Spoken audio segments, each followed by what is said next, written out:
విజయవాడలో ప్రైవేట్ స్కూల్స్‌లో వివాదాలు రోజు రోజుకి రచ్చకెక్కుతా ఉన్న నేపథ్యం అయితే మనం చూస్తా ఉన్నాము. నిన్న కాక మొన్న నేషనల్ స్కూల్‌లో ఒక వివాదం జరిగితే ప్రస్తుతానికైతే కోరా పబ్లిక్ స్కూల్ గొల్లపూడి సెంటర్‌లో ఉన్న కోరా పబ్లిక్ స్కూల్‌లో ఒక కోరా పబ్లిక్ స్కూల్‌కి సంబంధించిన ప్రిన్సిపల్ సాంబశివరావుపై సంబంధిత పోలీసు అధికారులైతే పోక్సో కేసు అయితే నమోదు చేశారు. సాంబశివరావు అదే స్కూల్‌లో కోరా పబ్లిక్ స్కూల్ అని ప్రైవేట్ స్కూల్ ఒకటి ఉంది.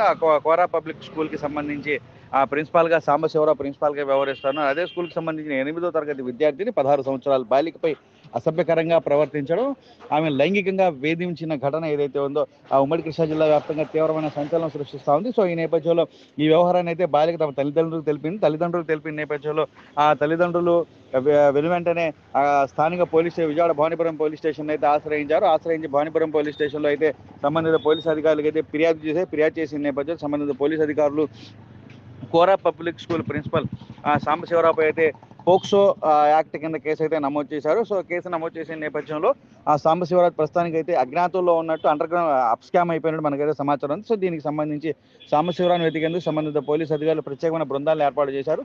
ఆంధ్రప్రదేశ్, తెలంగాణ, విజయవాడ కావచ్చు, హైదరాబాద్లో కావచ్చు ప్రత్యేక బృందాలు ప్రిన్సిపల్ సాంబశివరావు కోసం గాలింపు చర్యలు చేపడుతున్న నేపథ్యం అయితే ఉంది.